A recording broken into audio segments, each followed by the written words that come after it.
Inakuaja tonga nguvu. I go by the name of Ochino, the only Kenyan who's a man, a boy, and also a friend. And of course, when you see us seated here, it's a conversation that we're about to have, a conversation that touches on the issues of national governance, a conversation that also touches on George Aliet himself. Yeah. George. Yes. Karibu. Asante sana. Imekuwa almost 2 weeks saizi. Yes. You have not been on our platform. Yeah, there were so many things around. Yeah. While you are away, yes. Baba, while you are away. Yes. People are requesting, yes. Asking where is George Aliet? Yes. Ametoroka ama namna gani? How have you been since the last time I've been you okay. on the show? It was only that we had so many issues in the in-tray, so sometimes we were not able. But then assure them we are there, and we'll be always there for them. Yeah. I think we haven't had a sit down since you are appointed the official spokesperson of the new government in Bunge la Mwananchi. Maybe you can just touch on that kidogo before we go into the national issues. Okay, I take it with the honor, even though it was not what I expected. Yeah. But then I think, God willing, capacity doesn't matter where you are. You can as well perform anywhere. Yeah. Yes. So the striker number 9 still holds in the position that you have. In fact, that's where I fall. I think the person who framed that portfolio really aligned it to with my title of being striker number 9. Yeah. Ruto's administration. Yeah. Yeah. So I think it's a good thing also when you fit there. I think you'll play a very vital role. Yes. Rather than even just being the spokesman. Yes. With the experience that you have, I'm sure you'll play a vital role, especially in young nurturing also the young guys. Yes. Because it's a cabinet that has a lot of young guys. Yes. But that's nice. So let's now move into national politics. Yes. We are having this conversation at a time when the country is marking Ruto at 3. Yes. We have had many conversations with different people, but our audience wanted to hear the opinion of George Aliet. Ruto's administration, the Kenya Kwanza administration, was sworn into government, into power in 2022, September 13th. Yes. And now it's 3 years down the line. Yes. I want you to give us a political look of it, economical look of it, and also institutions under President William Ruto. How have they performed compared to other governments? Because I was told by a certain man that you can only compare with what was then and what it is now for you to get the comparisons. So as you can see, is it an improvement, or is it a stagnation, or is it a decline? Maybe you can start with a general overview of President William Ruto's government. When you compare it to other governments, to where it has reached now 3 years into office, what is the general view of George Aliet? Thank you very much. I think, Brother Ochino, according to me, Ruto's government is holistically positive. In the engineering world, we say it is 360 out of the 360 degrees in phase, not out of phase, meaning it conforms. Now, why am I saying that?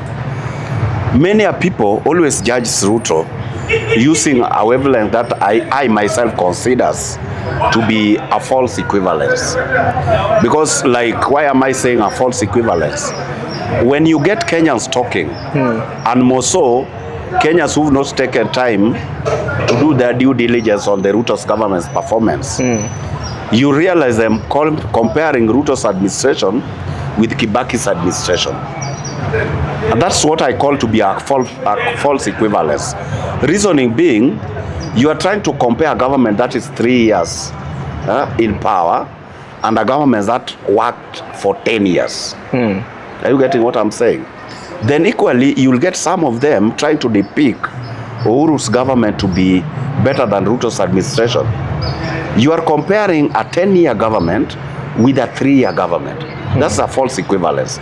But having said that, why is George Aliet always try to say that Ruto's government is above board? Let me come politically. It might be not positive to the young guys who doesn't know how the previous administration have performed then. But the people who've been there have been bothered with current affairs like myself will tell you. One of the parameters that will tell you that Ruto's politically is positive democratic wise. Let me give you one typical example. When the Gen Zs stormed parliament in 2014, June, the ripple effect from where Ruto sat, he decided to give out the whole cabinet. He let it go to come up with a new cabinet. Those were some of the demands of the agencies. It used that to restructure his administration. That one tells you this guy goes by democracy. Because as you know, democracy is all about those who are many, they always have their way. And those who are few have their say. So he tried to go with the majority who had their way. Even though you could not holistically expect him to meet what the agencies want in totality. But at one point he gave a gesture. Like for example today, I owe you some cash and probably you've decided to litigate against me.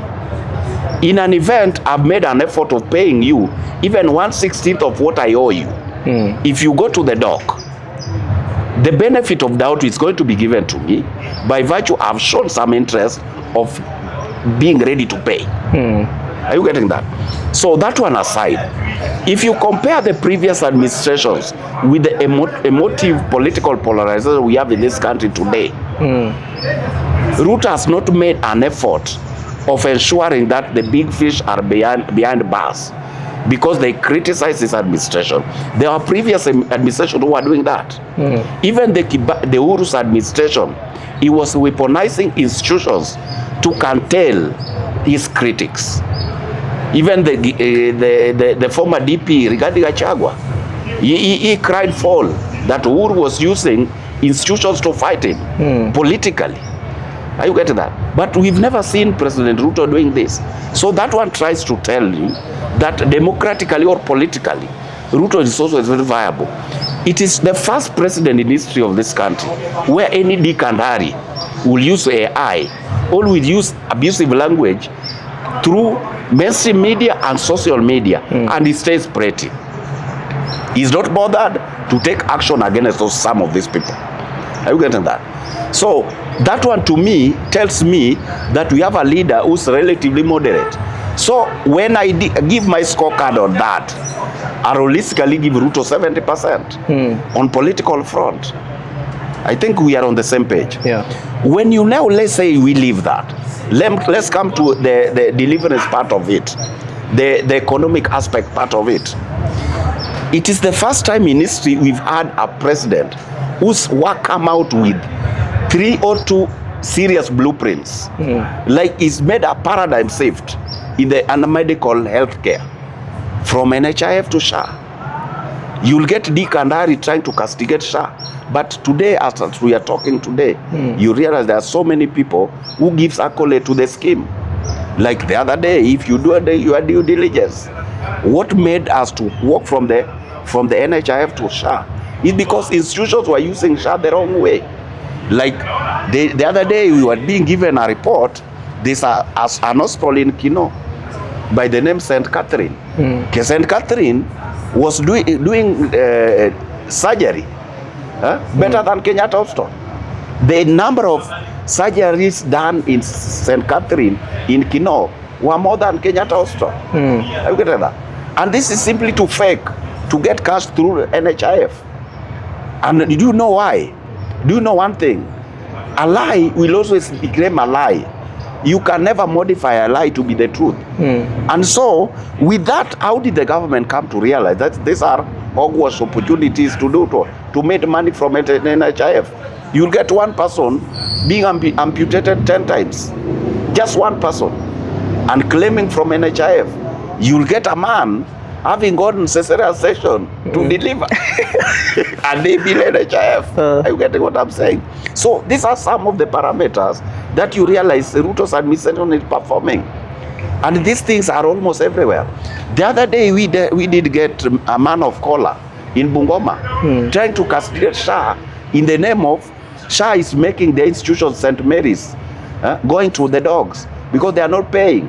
When due diligence was done, it was realized SHA had factored in almost 98 million to that hospital. So at the end of the day, the man of the cloth was down just apologizing. So the scenario we have in this country is just misinformation. But on that, things are okay. Look at the affordable housing. These are not things that are in papers. They are all over. It is only that some are near to completion, some have undergone completion, and many of them are still underway. Are you getting that? Now, on the other side, why must we give accolade to President Ruto in terms of performance? Like, you realize, as we are talking now, the report we are being given now is that the Kenya government has raised collection to around 8 trillion. From the first time he ascended to office up to today, our government has collected 8 trillion. And Mheshimiwa Ruto has only borrowed around 3 trillion, 2 point something trillion. And this happens because at the end of the day, the government is paying almost $1.1 trillion every fiscal year on debt. The sum of this debt, so Uhuru borrowed at 8.7 trillion. And this money went nowhere. You cannot account where this money went to. But now you find the sitting president is paying this debt. Are you getting what I'm saying? So basically, if you see the way my brother is articulating his leadership skills, then probably, not unless you are a lunatic, you'll simply have to appreciate. There are mega projects going around. Like now, there was this slogan of one term, Kasongo must go, not name them. If you are very keen and you want to do mapping where these narratives are always very enormous, you'll only realize that it is just coming from one sector, one area of this country. You go to coast, it is not as voluminous as it is in central. You go to western, the same. Goes to Nyanza, the same. Go to northeastern, the same.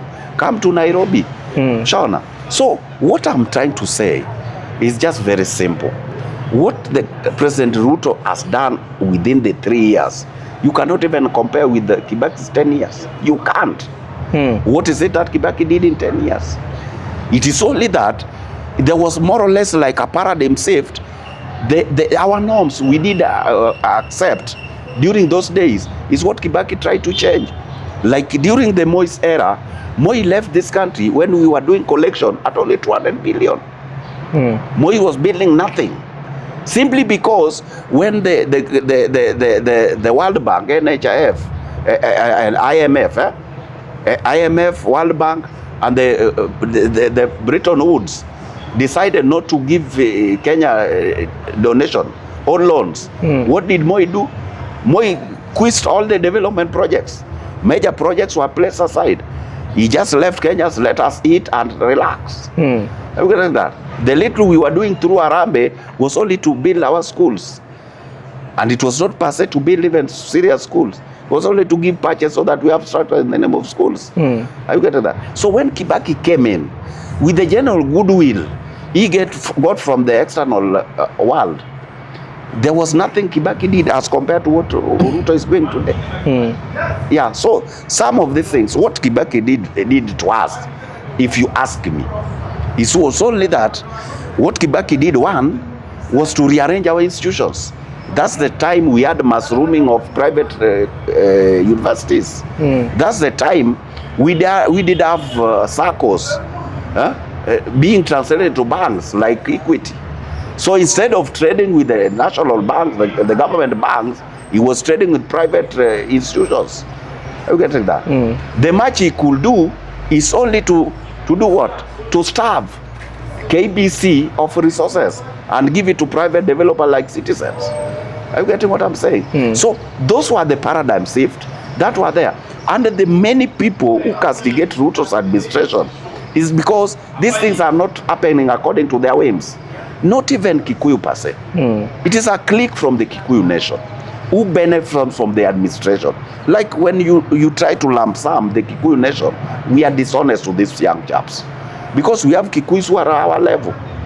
With all the administration, Kibaki 15, Kenyatta 15 years, Kibaki 10, Uhuru 10. Some of them are even less better than us. Yeah, so it is not about our community. It is about a clique who had mastered the game of pilfering the resources of this country in the name of having a government. So when it comes to delivery, my friend, I can tell you, Ruto has done beyond. He's done above board. Yes. Like now, I don't know what people will say about with the young people. Like this these motorized motorcycles. There's a program Ruto is running today where a young guy goes and deposits just 10,000, and you are given a motorbike, electrified motorbike, and you only pay 180 to 200 shillings a day. So these are some of the things we people expect. So any other thing, I don't know. Yeah. Yes. Now, when you go into it now, much deeper level, they usually say that leadership is all about politics and governance. Yes. From the political side of it and the governance side of it. Yes. When the big issue of now President Ruto changing his government. Yes. He did a thing whereby he accommodated the opposition into his government in his first term. Yes. I think that the previous president, Uhuru Kenyatta, did is in his second term. Yes. How does that change his delivery holistically? Because when you have the opposition who had a different manifesto from your manifesto, do you now get to merge the two manifestos or the two ideas, like what they're doing with the MOU, that they did the 10-point MOU or the NADCO report and all that? Is it an effort to try and merge the two ideologies of the opposition and the government that join together? Or how does it now change the outlook in his first term? What I'll tell you for free is that some of these things are perceptions. To me, the difference is the same. Why must I have a watchman while I have nothing to be protected? Are you getting that? What is the meaning of a serious opposition when you can do what is right? Now, for example, today, if let me say we have an opposition, what is this opposition hell-bent to go and do? And who is this opposition? So will it realistically be Raila Odinga and ODM party? Is that the opposition? We still have those who are having dissenting voices. Let them play the role of the opposition. So I think what is apparent here is just very simple. It is a matter of does your ideologies go concurrently? Is there coherence in your policies? So if the policies that were in the Kenya Kwanza and this other side marries, there's no issue there. Yes, and what Ruto has done is not even taken the opposition. He's just taken individuals who he's interested in. Like he's taken men and women of value. Yes, he's left chaff the other side to play the role of the opposition. That's why they're called experts. Yes, they are experts. Like today, let me tell you, my friend, not unless you are not reading some of these things. The day Mheshimiwa Mbadi assumed that office, that's the time tumepata special desk iko KRA, where you are bound to pay tax, no evasion. If you are going to evade, once it is depicted, your pin is clamped down. You have to walk there over the counter and ratify. The ratification is very simple. You pay and you continue doing business. Are you getting that? So at the same time, that's the time you are seeing some of these major projects are running. Because let me tell you, who is going to loan you at a tune of 600 billion if you cannot justify why you need to be given that money? And through the experts, you've seen Mheshimiwa Ruto and the good political goodwill, Rironi Mau Summit at 250 billion is going to be rolled out. 6 service lane lines. The railway line is going to proceed from Naivasha. Ring roads along the lake are being done. The blue economy is perfect. It's running. So what I'm saying, the opposition is just a narrative. In fact, those who place good opposition are the citizens. It is us who says, no, gentlemen, this shoe is pinching here. And this is noise everywhere. Like we are talking about the opposition. When the 24th June, Parliament was being stormed, was it stormed by the citizens or the opposition? We are in campaign mood every day. Gachagua and his people are on top of the cars every day, abusing like hell. I wonder what role model they are going to be to our young brothers. Because if at all we are going to have a society where if you want power, you can literally abuse the person who is holding that power like a kid. How do you expect a young kid to operate? And so these are some of the things I'm telling you. Ruto has brought our democracy to a certain level. Because let me tell you, even myself as George Aliet, I cannot sit there and you abuse me. No. In our penal code, is it allowed? You are up on the route of a vehicle Mwizi wewe, muaji wewe, kaongo wewe, you have to go. Should it be policy based?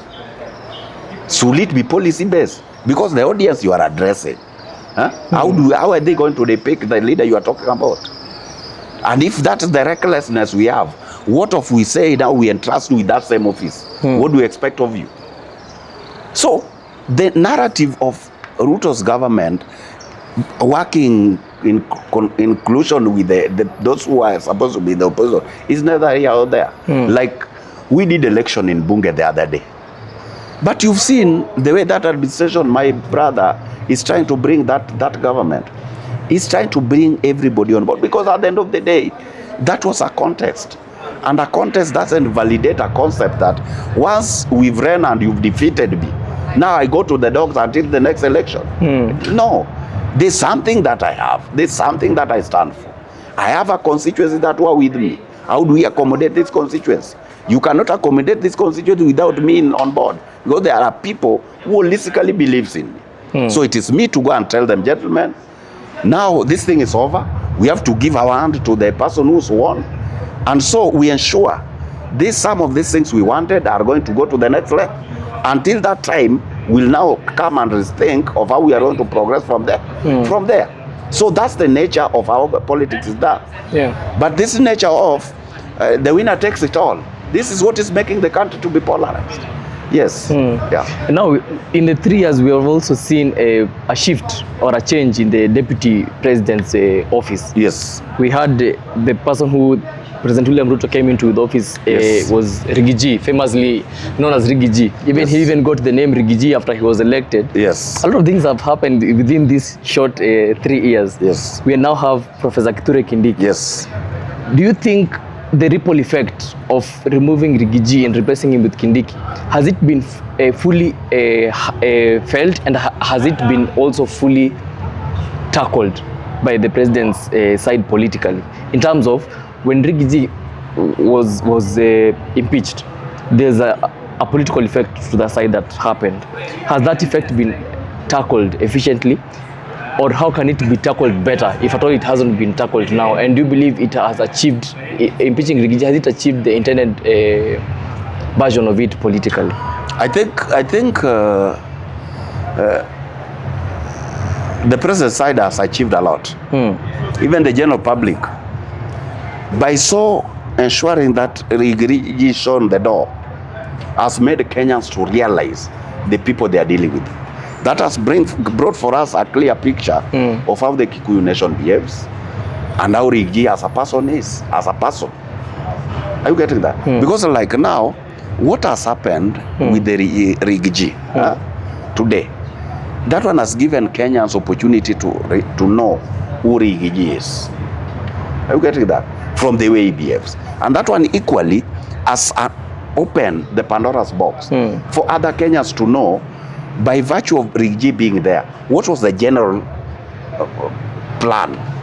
Yeah. So Kenyans have holistically realized that Rigiji assumed that office not as a leader of the nation, but a leader of his community. Are you getting that? And from the way he behaved and the way the other leaders followed him, that one depicts that there was another version these people had. Are you getting that? And on this other side, it has enabled the president now not to have less excuses. It is now for him to deliver. Because now there's no excuse that I have a DP who sabotages me. A DP who doesn't have manners. Kithure Kindiki, I always hear people calling me Mr. Yes Man. Yes.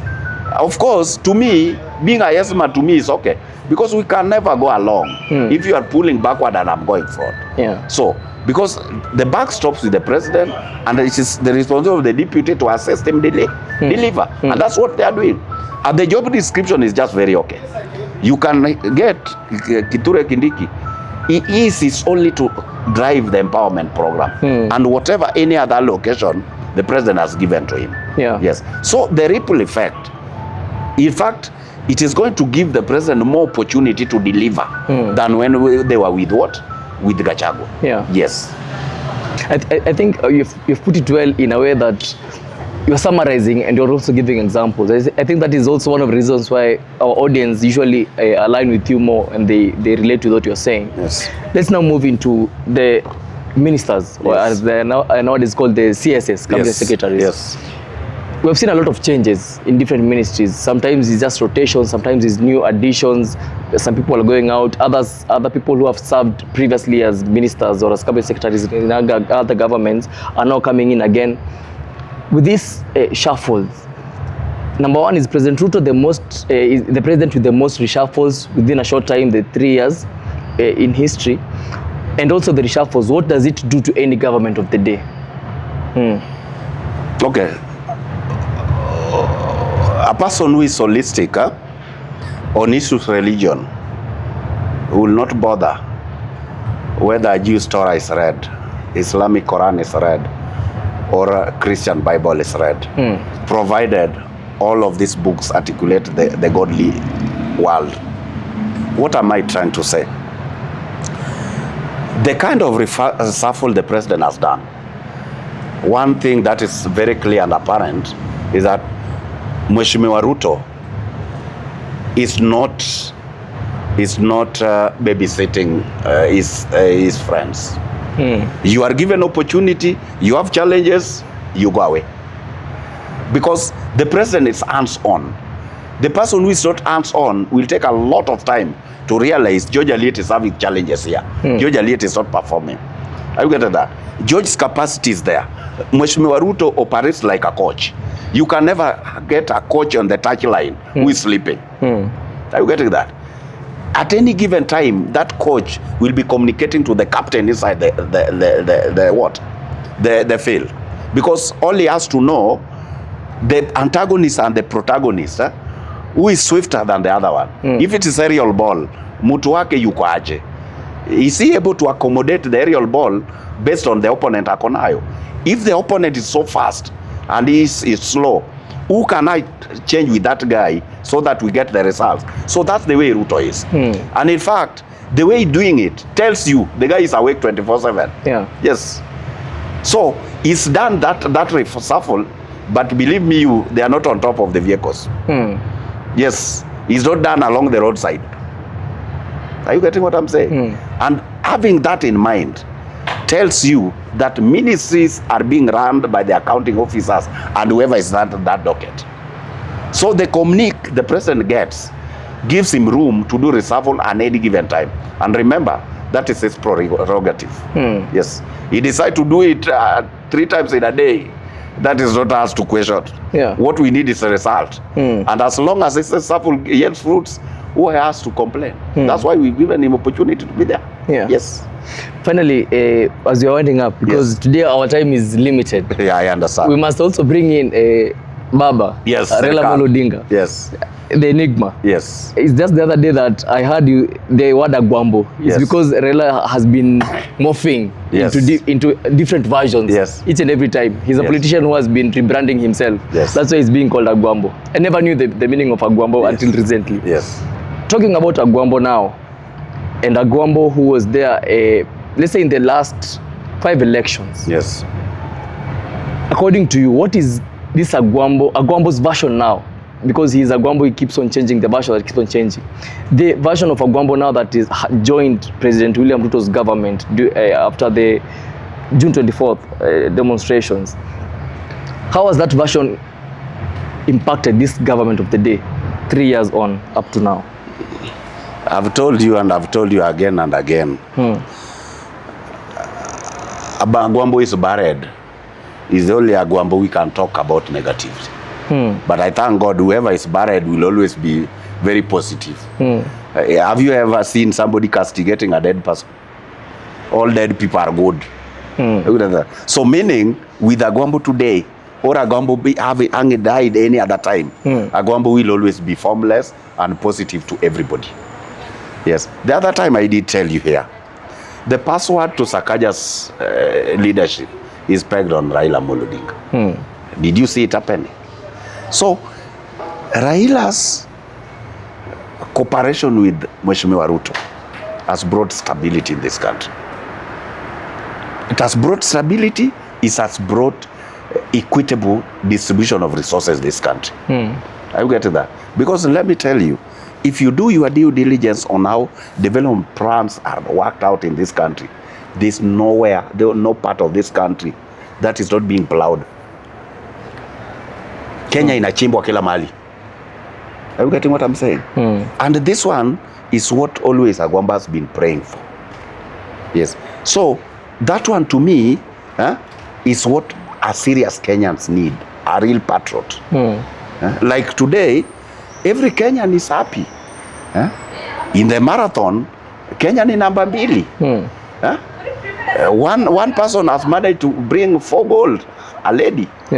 And with that, we are not even talking of that lady being a Kalenjin. That's a Kenyan. Are you getting what I'm saying? So Agwambo in this dispensation is somebody only myopic people will wish him away. And the way he did say, Mheshimiwa Ruto up to 2032, you'll know who Agwambo is. You'll know how formless he is when now we are in the last mile of the political direct train. Yes. So you believe Raila Odinga will keep his word in 2027? He will not shift camp? I've told you again and again. Mzae is always a very loyal and humble guy. Yes. And I did tell you, Mzae is predictable. He's somebody, when he says something, he means it. Up to this time, 2027, however much to us, it is still 2 years, the way we are trying to put it. But at this point in time, you can have heard Mzae telling you something. And the last statement he did tell you, we are working with you. And there's no turning back. Yes. The other time I did tell you, if myself, I wanted to be a neurotic engineer, but as fate has it, I didn't manage. Then coincidentally, my son or my daughter manages that. Must I go back to school to the party here? They wanted to be the president, and his son is the president. What time do you want? You want him to go and antagonize the son? Yes. Ruto is his son. And I really appreciate and thank Ruto. Ruto is treating Raila as a father. So what else do you expect of him? Kwani dunia inaisha? Yes. We are on the same page, my friends. Because the ideals of what Mzee wanted. One, Mzee wanted sanity in this country. Kila mtu akule kilicho chake. Ushaona? Kenya isiwe ya eti Mkikuyu lazima kae tu Central. Kuna kaa shamba kengine huko Homa Bay. If Mkikuyu anaweza enda nunua kae huko. Kuna soko nyingine huko Migori. Needs development. If Mkikuyu have what it takes to develop hapo soko, afanye biashara. Hiyo ndio maisha tunataka. Barabara ichimbwe kila mahali. Wakati nimepata msichana Mkikuyu, I still feel like I need to have one. Tunaenda kuishi, tunajenga jamii. So that wakati mtoto mwingine anaanza naweza anza omera na yeye ananiambia terere baba na tunasonga. Yes, because at the end of the day we are a family. This is a dream Mheshimiwa Raila has been having always. You see, and Ruto is trying to bring it. Even though it might not be instant spontaneous, it is gradual. But that's the society, that's where we are going to. Yes. So I believe if it is not about deception, Mheshimiwa Gachagua and a few clicks are bringing, Kenya tuko sawa.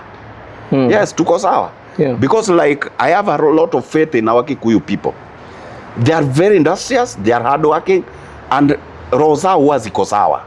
Ushaona? And then the other Kenya behave the same. So wapi tutapitana? Like kama hiyo barabara inachimbwa hiyo ya Mau Summit Road.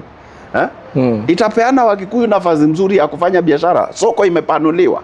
Si eti uko na nini maziwa hapa, Waru iko hapa. Waru ikienda kwetu sijui ile gorogoro ya Ketuke keji. Si hiyo inauzwa 200. Na while hiyo saa zingine hapa unakuta ni 80 bob. So ikipeana nafasi si Waru itapata soko. Yes. Na vitu zingine zipate soko. And this is what the platform Ruto is laying.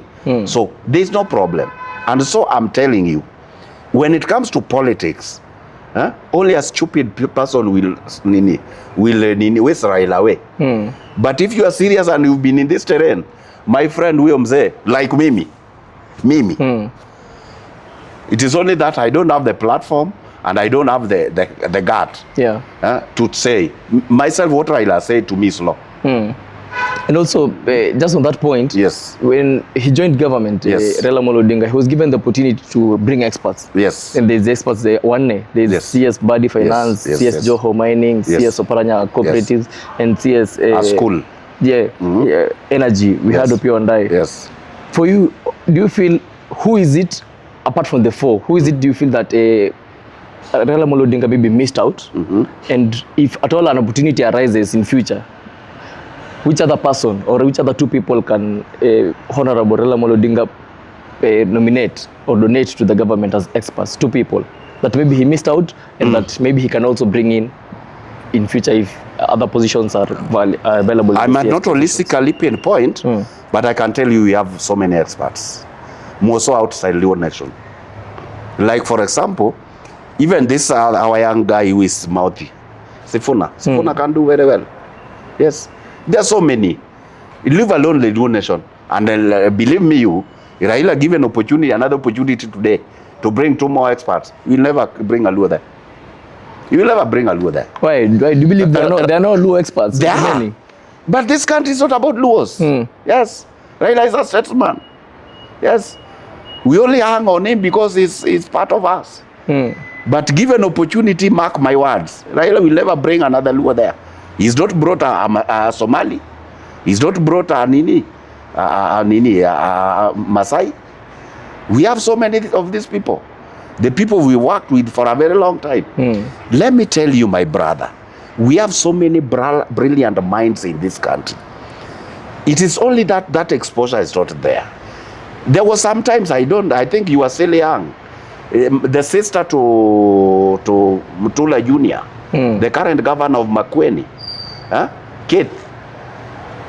Did you hear some lady known as by the name Kate?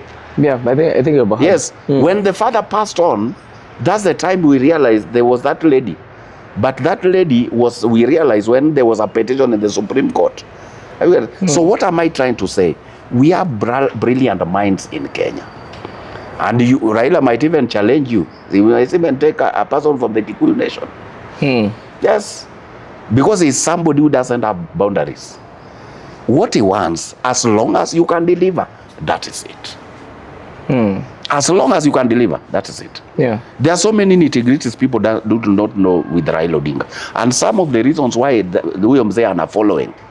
William Zay, accessing me is the problem. Because of the I think that's what you understand. But William Zay ukiwa na issue, a serious issue ya kitaifa. Let's say biashara imekwama. Ufike kwa hiyo mzee uchukua simu, utafikiri is the president. Na akipiga hiyo simu, hiyo issue imeisha. So long as you are doing it the right way. Yeah. Are you getting what I'm saying? So there are so many people who've succeeded through Mzee's name. And that's why you've always been told, Raila is a brand. Just Raila's name alone can make you rich. Yes. So I actually love the way you're so, I don't say convicted, but you're so convinced that Raila Odinga, the man that he is, no matter how he keeps on changing and transforming, he still has the principles that make him a Gwambo. I've dealt with Mzee for some times. The first time I really had William Mzee at fingertips, alinisawishi kabisa. We had a meeting in Casablanca in Mombasa. That meeting was to unfold we were heading to Tana River. At that time, the police commissioner was Nyaseda, and at that time, Mungatano was assistant minister. Yeah. We had a meeting at night. There was one statement William Mzee alitoa. Hiyo statement imenishika mpaka leo. Alikuwa anatuambia nyinyi Wajaluo mnalia, lakini wakati Raila hata kwako na huenda Mungu hatakuwa tayari ameleta mwingine, amtalia, other Kenyans they watalia. Because that's the time they realize the role Raila is playing to them. Not because of myself, because of the Almighty Father. Yes. I think that's a powerful statement. Yes. We can summarize on that. You are right. You can give your final remarks in this camera. Yes. And I think that final remark, you can also direct it towards the current parliament of the day, the 13th parliament. It has been a parliament and under a lot of heat. Yes. So you can issue your final remarks also channeled on that 13th parliament. What I can say to Kenyans, I can only request Kenyans, one, to be patriotic, two, Let us learn to know where we want this country to go. The country can not go on individual interest, but a collective one. At this point in time, let us give support and accolade to President Ruto the way Raila has done it. And believe me, with the kind of stability we have today, Kenyans, we are going to gain much. And I really pray that with our personal effort and collective responsibility as a people, we are going to go the Singapore way. To our legislators, let us avoid the issue of trying to be managers and legislate. Let us not cry so much on the NDG CDF. Because at the end of the day, when we are looking for these seats, we are not looking for these seats to go and get resources, to go and trickle them down there. And so, with the kind of sanity the country is trying to undergo, we are going to achieve much if only we are going to be our brother and sister's keeper. Thank you. Sasa, shukran sana for coming. Yes. Leo najua muda imetukata kidogo. Yes. But I know next time we will have a more extensive discussion and conversation. Thank you very much. Sasa. Hata leo imekuwa sawa. Yeah. Because sawa.